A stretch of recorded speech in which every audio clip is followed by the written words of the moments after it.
Hello, and welcome to the Earth Chats podcast. I'm your host, Sahara.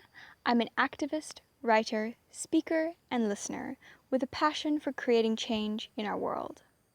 Join me and special guests weekly as we have inspiring conversations and reveal insightful knowledge, tips, and tricks on how you can live more mindfully on this planet. Tune in every Wednesday and make sure to hit subscribe to stay up to date with all the latest episodes. And now, without further ado, let's get on with the episode.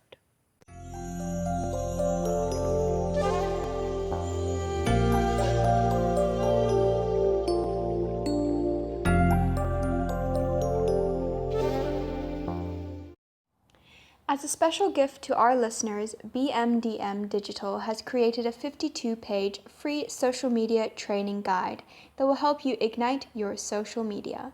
You can download your free copy in the link below. And now, without further ado, let's get on with the rest of the episode. Welcome to Earth Chats, Mary Jane. Today we have Mary Jane on the podcast, who is an absolutely wonderful lady and a big supporter for me as well. She's helped me with so many things with my campaign and stuff. So I thought I have to have her on the show to talk about the things that she's doing. So welcome, Mary Jane. Let's start off with a bit about yourself. Hi, thank you so much for having me. A little bit about myself. I am 25 years old. I am a creative. I love working with my hands and helping other people. I grew up on a farm in Caledon and studied in Stellenbosch. I completed my honours in kinderkinetics and then worked with kids for 2 years before moving to Knysna. I've been here now for I think just about a year and a half, and just love being adventurous and seeking out new things to do, and Very cool. I actually did not know that about the kinderkinetics. Anyway, so you run this amazing and beautiful space, the Node, which if you guys follow me on social media, you'll see that I'm almost here all the time, and I hold most of my events here. So can you tell us a little bit about it and how you started the Node? Okay, so it started with maybe an idea that turned into two ideas and submerged back one into one. And it took about, I would say, half a year to formalize. And it took a lot of planning. And I think my aim with starting my own business, well, firstly was to learn more about business from my parents. And just doing a practical side of business really, but also just to help other people. And I don't know, that's where the artisanal side came in, because I just feel like a lot of the artisans in South Africa don't have a place to showcase their stuff and get their name out there, and just a place where people can see the amazing stuff they're doing. Markets are a very cool place to find them, but in your everyday life, throughout shops and things, they don't get exposed enough, I feel. So then my ethos started with that, and obviously a juice bar, who doesn't like juices? And the healthy side of things is also, I feel like Knysna needed something like that. There's nothing like it in Knysna. True. Yeah. Very, very true. There is nothing like it, and that's why I'm here all the time. So you obviously love our planet and creating positive change. When did this journey start for you? Because I know if you go into the Node, there's lots of plastic-free things and reusable straws and lots of local stuff. So I'm curious to know where this journey kind of began for you. If I had to think about it, I think from growing up on a farm and being around nature when I was a kid. I used to sit in the garden and play for hours with the fairies running around. Used to make fairy huts. Yes, and I used to make little towns out of clay and sand and make little houses out of leaves and sticks. I've always had that connection, I feel. And then obviously moving to the city and things, it made me actually more aware of how disconnected we become to nature. And even when I find myself in Cape Town, I feel very I don't even know how to explain it, like something's missing. Yeah. You know, like you're surrounded by all this concrete, and then I just take, for example, when I drive back into Knysna from visiting Cape Town, the feel I get is that welcoming, I don't know, and I want to link that to the nature here because it's so uninterrupted still. So I would say, from a very young age. Sorry, just another surprise question. When did you move to Cape Town? So I grew up in Caledon on a farm, and we moved to Gordons Bay specifically in 2002. Okay. And then we've been living there ever since. So you were, how old were you? So you were I quite was young. in grade 2, yeah. Okay, wow. Yeah. And like even that shift, it really disrupted me in a sense when I was a kid. Yeah, I can imagine. Yeah. Because I know, I also grew up, just out in Renendal, which for those of you guys that don't know, Renendal is like a rural area outside of Knysna.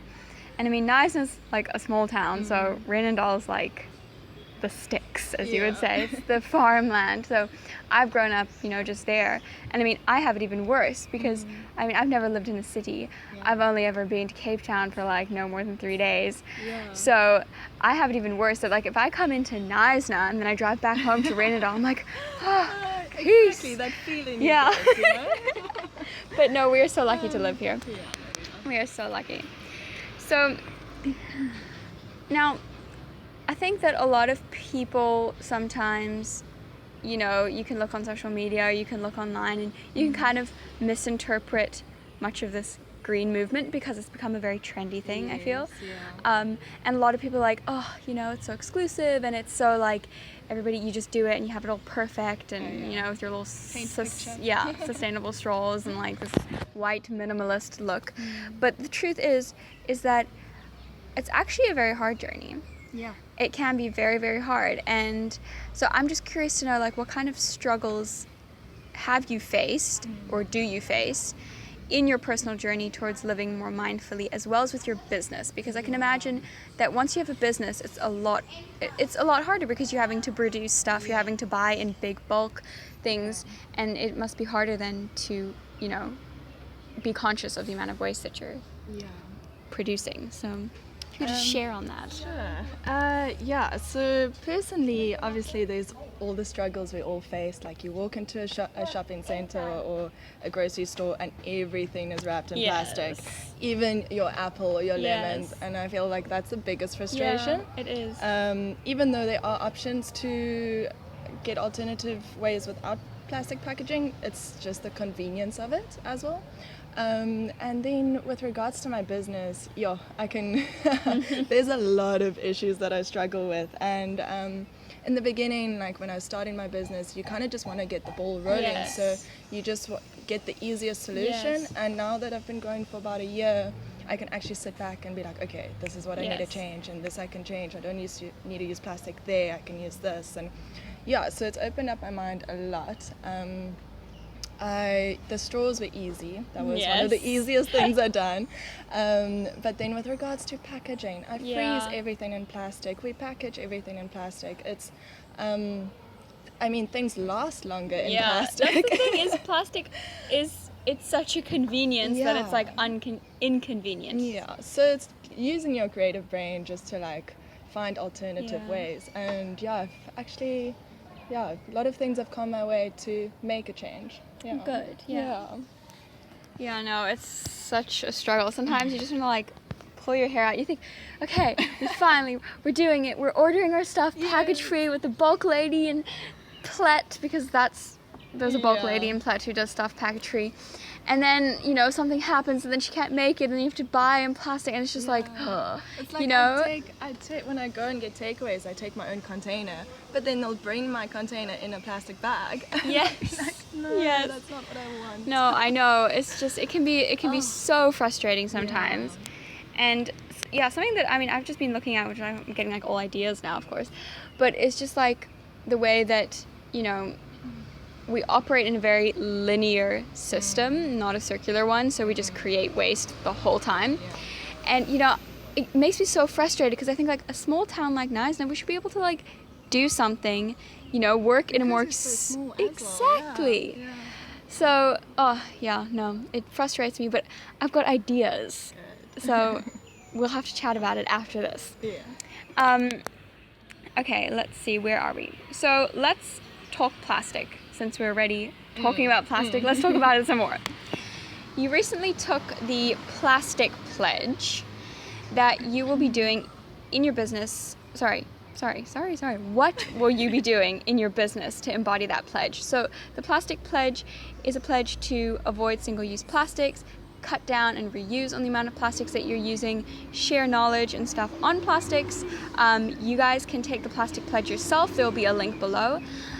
So Mary Jane took this plastic pledge with her business. So what will you be doing in your business to embody that pledge? Okay, so obviously I already do the straws. Yes. All my juices are served in a glass with a stainless steel straw.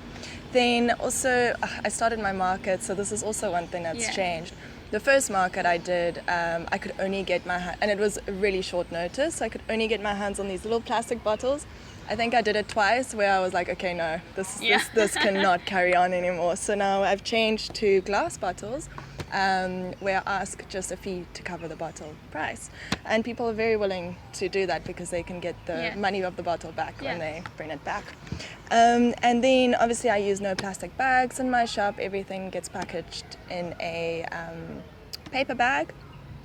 And then also I recycle all my cardboard boxes that I get here, well, especially with deliveries and things, and the bubble wrap doesn't get thrown away. We reuse it. I know it goes to a different place, but we still reuse it. And then what else I'm doing at the moment is I've just made an order for eco-friendly packaging, like takeaway packaging, but I know there is an issue with that because it still lands up in the it doesn't get recycled or anything like that. So yeah, you do have to start somewhere, I guess. And then it's the consumer's responsibility to make sure that it gets recycled properly.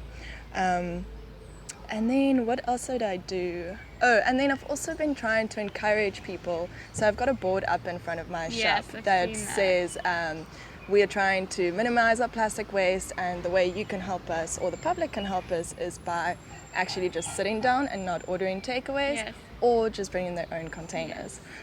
So yeah, trying to encourage the public here as well. And I must say, a lot of people, they latch onto it quite quickly, but a lot of people also like still, I don't know, or they just like, just give me the takeaway. What's the matter? Like, and then you kind of do have to do that. But one thing I'm very excited about is I met a guy here just by passing by. He comes in with his mom and eats lunch here every now and again. And he's a sustainable farmer. And I got to talking to him, and because I buy so many of my herbs, he's going to come and help me create a little herb garden. So that's really lovely. And then he said he'll try and help me find ways to, I want to call it eco-wise my shop. So installing a compost heap, even like looking from how we buy our products and what it's packaged in and how we can minimize on that and everything. So I'm just waiting for him to come and see me. Oh, that's fantastic. That is so cool. Yeah, definitely. I think it definitely comes down, because you can do what you can, but then it also is up to the consumers, and it's all about creating that awareness. So if you can create a space like this where you're creating that awareness and, you know, kind of giving them the stage to start being a little bit more mindful, then that's a great thing. And like you said, we all have to start somewhere. And, you know, you start small, you work your way up, and you do what you can. As long as you do it every single day, then it'll count. I'm quickly interrupting this episode to bring you a little message from our amazing sponsors who've made this episode possible. I live in the beautiful town of Neisner in the Garden Route, and I want to invite everyone to visit this fantastic part of our country. We have everything: indigenous forests, nature reserves, awesome views, beautiful beaches, and natural wildlife. Come for a dream vacation. Oh, and I almost forgot. Neisner has some of the best restaurants you will find anywhere.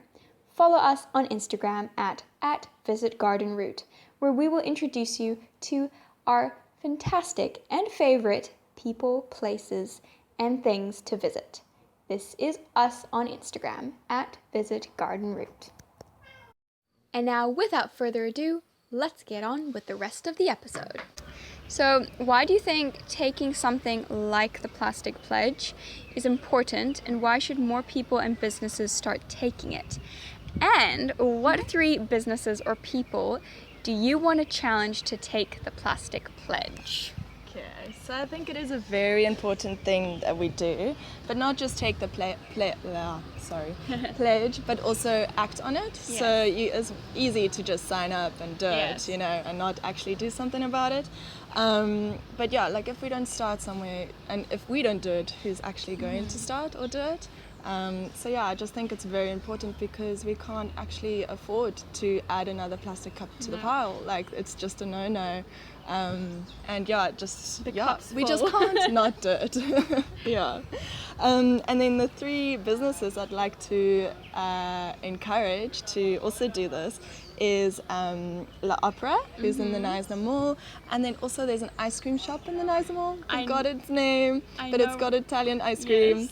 And then also another biggie is I would really like to encourage all the grocery stores in Neisner just to start doing something. Like I know, speaking from like my parents' experience and things, like dealing with big companies, it's very difficult to challenge those systems. And even though it's a shop in Neisner, I mean, if one person starts challenging and they keep on challenging, something has to change. Yes, it has to change. And I would like to encourage the grocery stores just to find a way to minimize their use of plastics as well. 100%. Yeah. I think we should go around to the shops and like go with a little banner like, we challenge you. Make the change. Yes. Okay, so as a business offering earth-conscious and health-conscious products, do you find that people and customers are becoming more open and aware of the choices that they make, or is there like kind of, the skeptical eye? I think it goes both ways. Like I'd like to say that Neisner, the people here are very open-minded, and once you've explained something to them, they kind of like, okay, I get it now. But like I said, people still come into my store and they're like, just give me the plastic cup. And even though after I explain to them, like it's 10 rand for the juice, then they'd rather not buy the juice sometimes as well. And I also get people that don't want to use the straws. It's very funny. It's very funny, Oh yeah. yes, you were talking about this. Yeah, like some people just wouldn't want to use the straws. I guess you can drink a juice without a straw, but it's that mindset about it, I think. But yeah, I'd say no, most of the time people are very open-minded and they want to create a change as well. Yeah, but then they are still few. And do you find that you get a lot of people that are already thinking that way, or do you have to kind of more challenge the ways they're already thinking? Like, do you get people who come and just like they have their own containers already, and it's just like you're like, yes, I get so excited when people come with their own containers. I must say that it doesn't happen a lot. It's like few and far in between that do that, but one thing that's working really well is the glass bottles that I've been doing. A lot of people buy the takeaway and they come and refill it all the time, fantastic. which is lovely. But yeah, I'd say, I mean, I get enthusiasts that come in here and be like, oh my gosh, this is so cool what you're doing. No. But then I also get people that just are very oblivious to it still. Yeah. But at least you're here raising the awareness. So if people come here, they hopefully, leaving with a bit of... They do latch onto it after you've had a conversation with them. Then, their minds do open up a bit. Yeah. I mean, how can you not? I know. Right, where are we? I've got like my questions here on 3 different photos because I forgot to bring them with me, so just trying to find where we are. Okay, we're at my favorite part of the interview, which is the quick fire round. I love the quick fire round, it's fun. So, what does a typical day in the life of Mary Jane Paulsen, did I get your surname correct? You did. Yes, look like? I would say not one day is the same, really. But what I do start with is I literally roll out of bed, stumble downstairs, I grab a cup of coffee and open up my shop. And sometimes I just take the day as it comes. One thing that my day is filled with a lot is just meeting people and chatting to people. Just yeah, I don't know. Obviously, I have to make sure my business runs smoothly and all of that. And sometimes it's chaos in the kitchen and I'm running around like a headless chicken. But most days, I must say, my time's my time, and I get to spend it the way I want to. Yeah, no day's the same. Awesome. Yeah. I can imagine having a place like this, you must have quite interesting conversations. Yeah, and you meet the most interesting people. Like, Niza is filled with them. It's No, wonderful. for sure. I mean, even just like doing this podcast, like I've started to realize that there's so many people in Niza that are like doing like really interesting things. Yes, and no one knows about it. Like, Exactly. yes, I know. Exactly. So, question number 2 in the quickfire round. What is one of the biggest lessons you've learned, and it doesn't have to be career related? Biggest lesson I've learned. Well, it is career related. It's just one thing, like everything takes time. So if you want to make a success out of something, don't rush into it. Take your time, be sure, and then be patient afterwards as well. Things take time to grow. Yes. It's like literally watching a plant grow. Yes, Yeah. that's a good one, yes. You have to water it and look after it if you want it to grow, people. You've got to look after it, obviously. On the top of your head, what are 3 things you're grateful for in this moment? Oh, definitely one, my friends and family. I don't think I would be here without them, without the support and guidance. Number 2 is this beautiful place that I get to call my office. I mean, where else do you find where you can work in a place like this every day? And then thirdly, I would say living in Eisner. It's honestly the most beautiful place, and yeah, I just want to, even though I sit in nature all day, I still want to go out and be in more nature. So yeah, just living here is amazing. Yes, and luckily we can go out and be in even more nature. Also, for you guys to have a visual, we're actually sitting like in the middle of town, but you'd never think that we're in the middle of town, except unfortunately you can hear the main road. But we're sitting under a big milkwood tree, and there's birds everywhere, and the sky is blue, and there's chameleons in the trees, and there's like little butterflies hanging in the trees, like not real ones, but wooden ones. And it's just an absolutely stunning spot. And also, because I've been bringing a lot of people here because I like have all my events and all my meetings here, and one thing that people always say, because this place used to look very different before you guys came here, it was completely kind of like run down, and everybody says, wow, I haven't been here in ages, this is amazing, this is like my new spot. And I'm like, yes, it is your new spot. So this is the sneaky number, question 11, the hard one. If we had one day to save the planet, what 3 things would we need to do?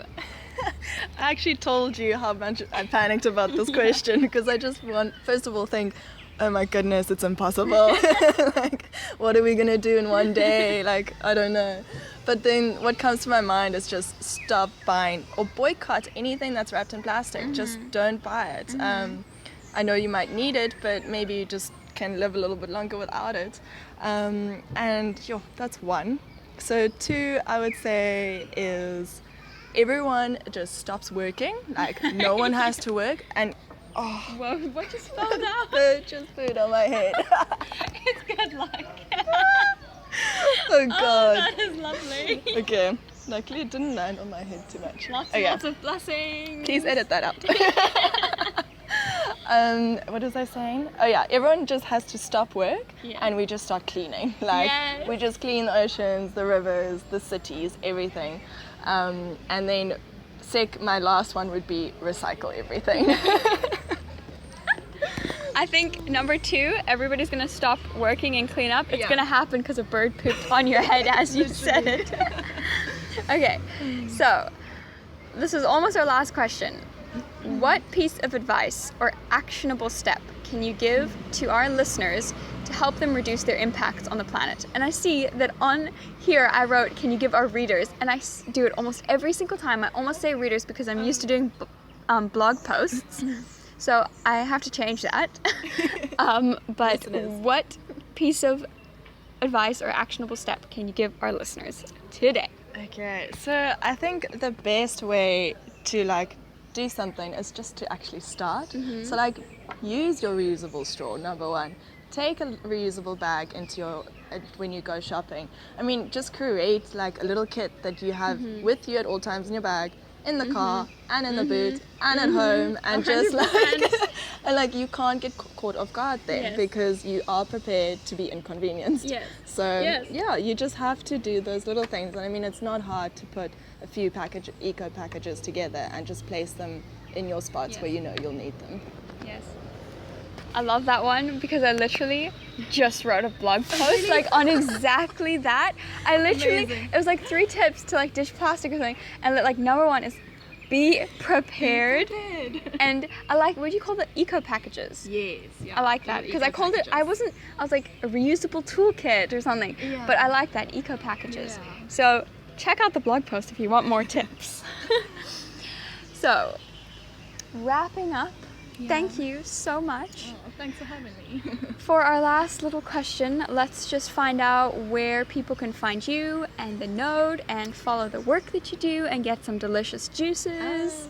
So yeah, you can find me in Knysna in a little center called Oaks on Main. We're a very bright yellow building with a very colorful fence, like you can't miss us. We're on the main road. And then if you want to follow me on Instagram, I'm under at the node _Knysna, or on Facebook is also at the node Knysna. Awesome stuff. Well, thank you so much for coming on here today and chatting to us and getting bird poop on your head. It's all fantastic. It's been a wonderful day. Oh, thank you so much for having me. Awesome. And I'll see you guys next time. Have you taken the Plastic Pledge yet? I have.